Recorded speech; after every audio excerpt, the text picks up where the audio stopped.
Hello, hello, hello everyone, and welcome to another exciting model kit painting adventure with your friend Rosenbrand. It's my first fully hand-painted kit!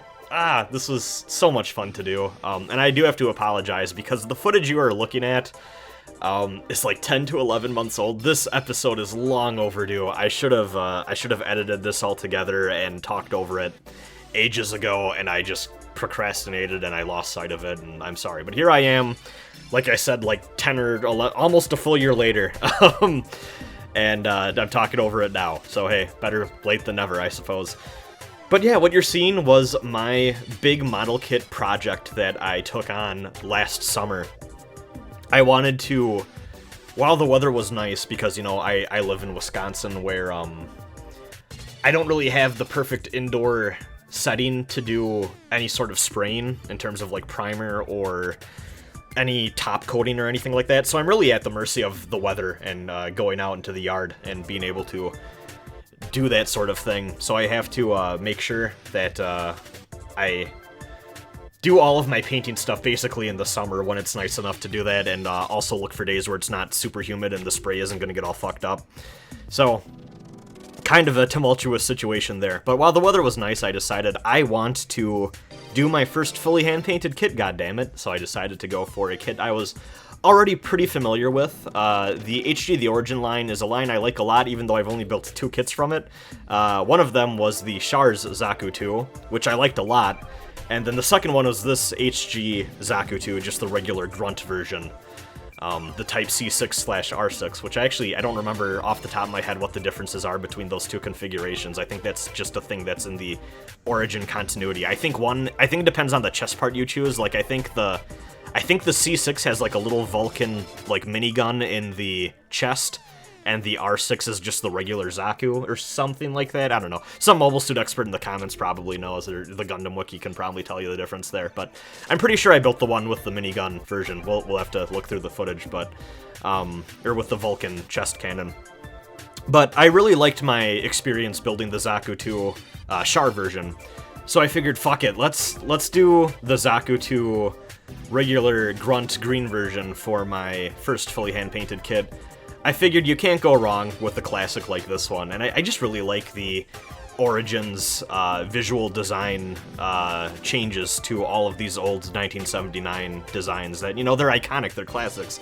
The original Gundam, all of the Zeon grunt units and all that stuff, just great stuff. I really love how the Origin line updates and modernizes them without completely betraying their character. It's just really cool takes on designs I just happen to always have loved ever since I first saw 0079. So yeah, what you see here is me using a plethora of various Tamiya acrylic paints to slowly layer on my way through all of these different pieces that I have primed here. You can see that I don't have an ideal base for this. I'm still using the styrofoam block, and because it's like a weird sparkly styrofoam, I have it in a Ziploc bag so that none of the like sparkly shit gets out and onto the primed pieces and gets stuck and caught under the paint and all that. Real headache. I ended up, I'm currently working on another painted build, which I'm not going to talk about too much, or at least I'm going to try not to, because I want to focus on my Zaku experience, goddammit. But I ended up this summer, this spring before the summer starts, loading up on actual like alligator clip bases that are a little bit more sturdy, like actual wooden bases with pegs in them that I can put all these into, so I don't have to keep jamming these stupid sticks into blocks of styrofoam that I happen to have on hand. So, you know, just making slow but sure upgrades like that, you know, just putting aside some of my paycheck every month to buy more paints, buy more kits, do some of this. I'm giving myself a little bit more of a model kit budget. This summer I want to go really hard on this hobby and really try to up my game. I'm really excited for it.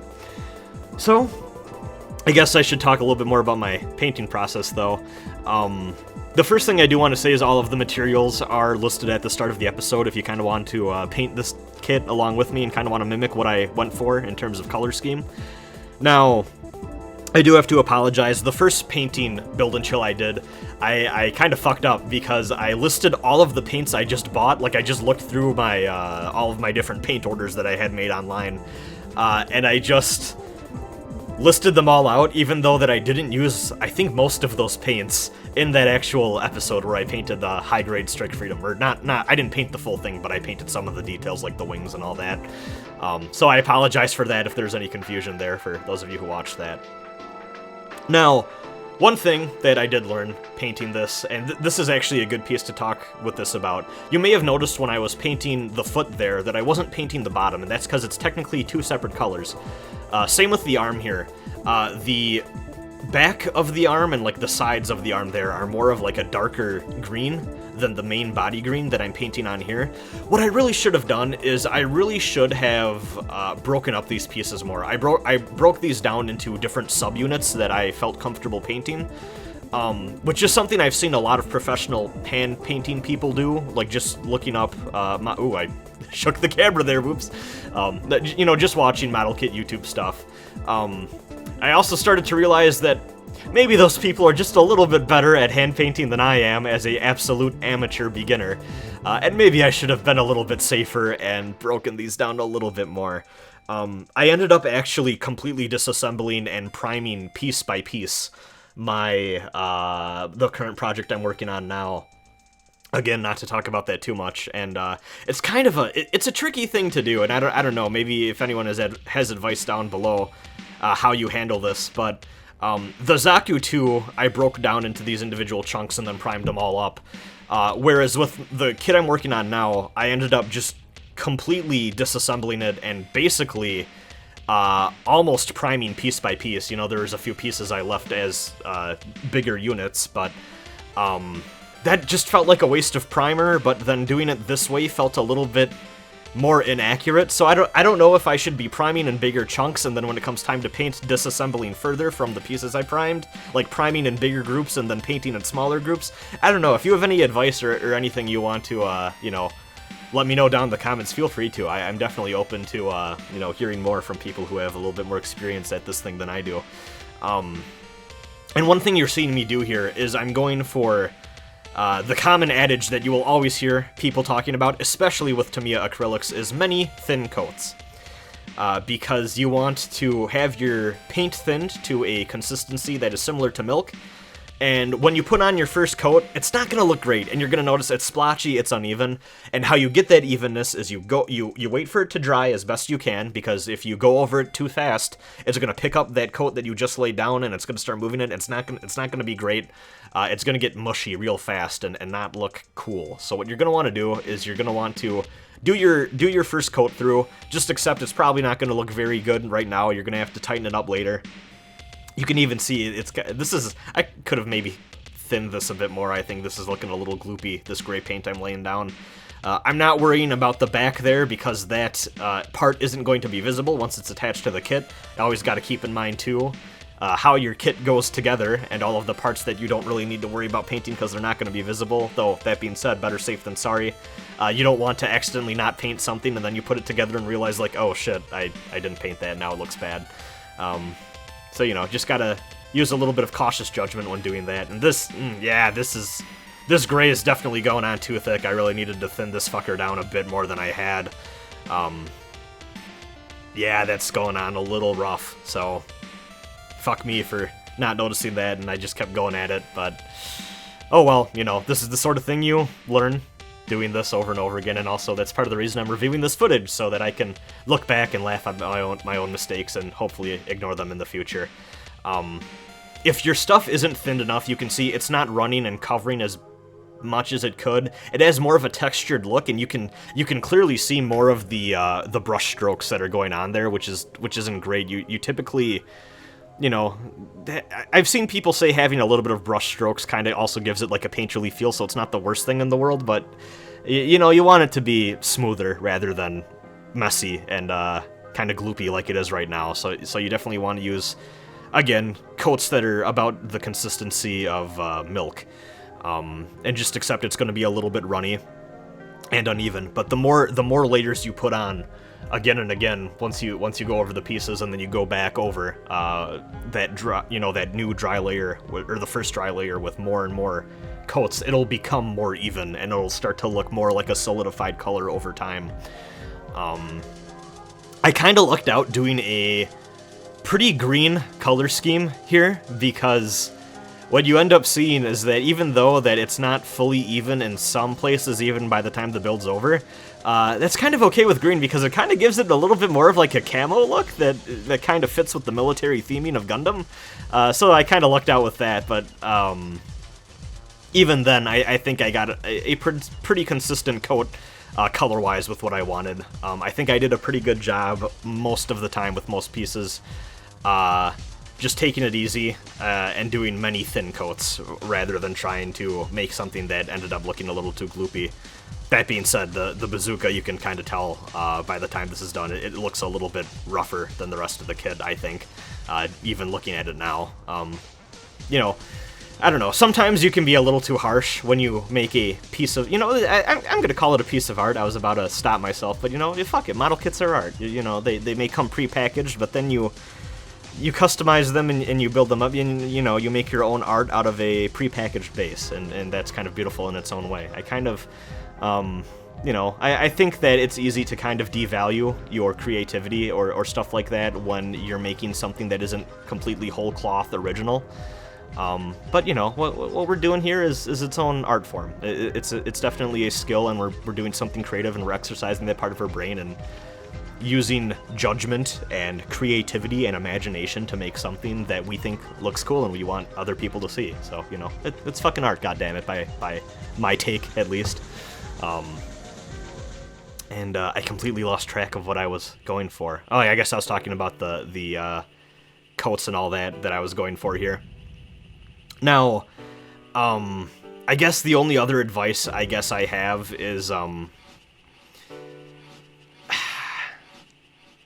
don't know, I guess just be a little careful that, you know, let things dry, wait for that base coat to fully look like it's not wet to the touch before you go in for more, and just acknowledge that it's going to look rough and messy at first, and the longer you spend, the longer you take with it, the more time you spend working on it, the better it's going to look. So don't lose faith in yourself. Don't worry about how rough it's looking at the start here.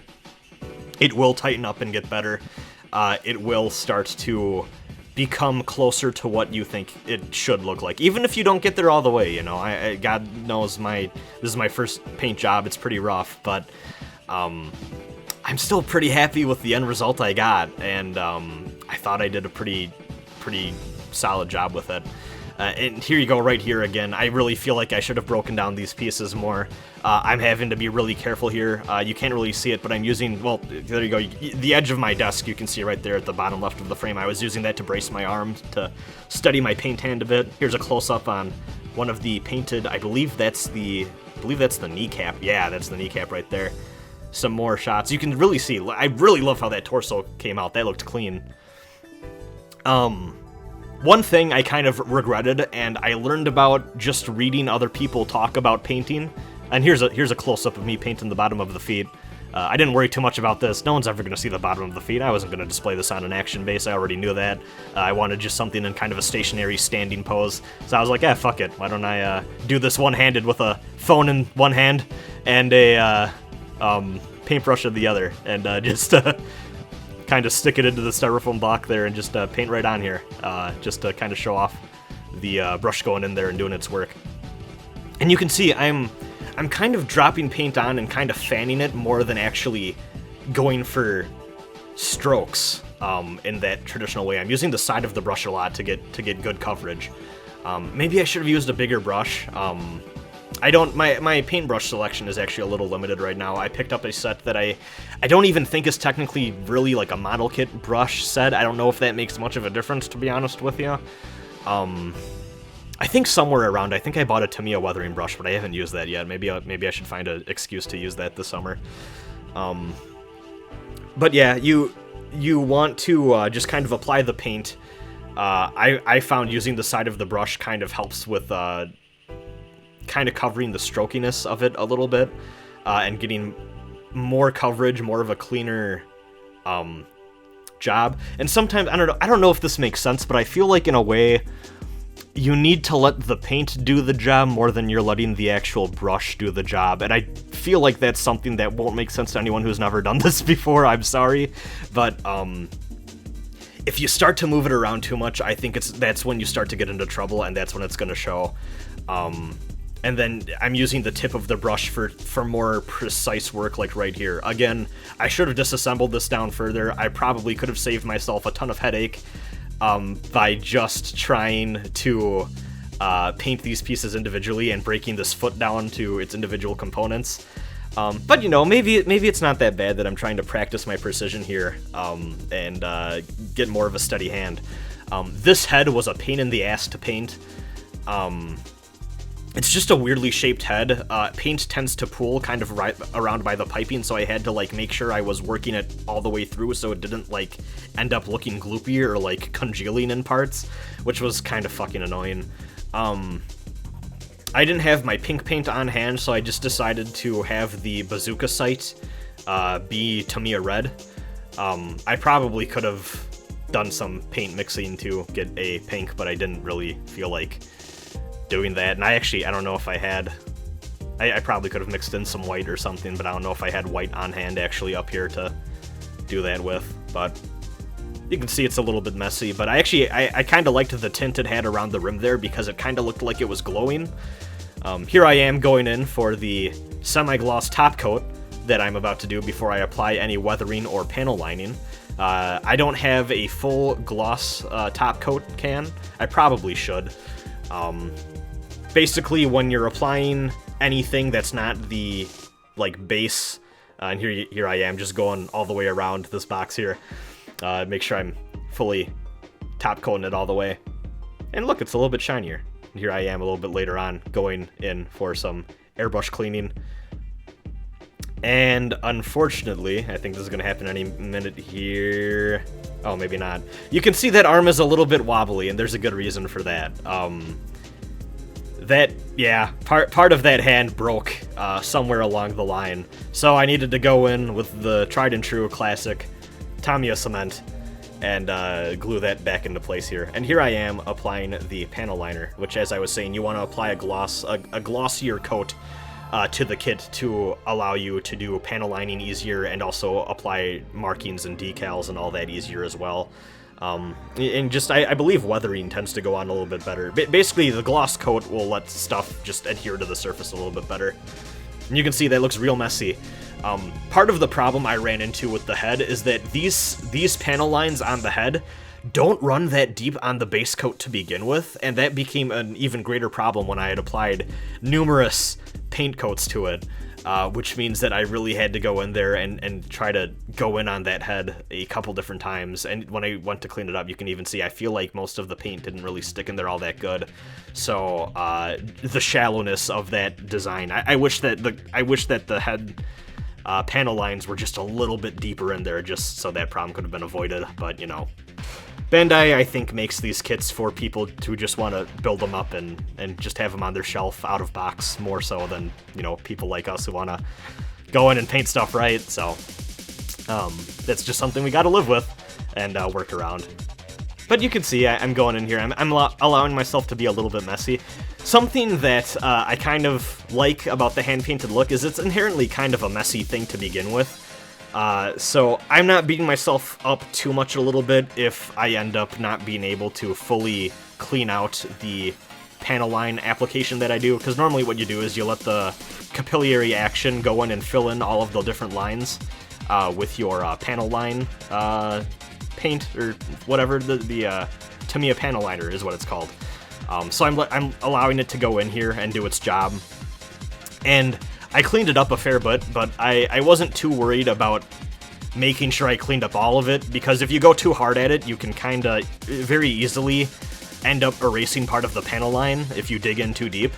But when you hand paint a kit like this, it inherently kind of has like a messier look to it than something that's cleaner and airbrushed. And I kind of just liked the look. There I am cleaning it up a little bit with the Q-tip.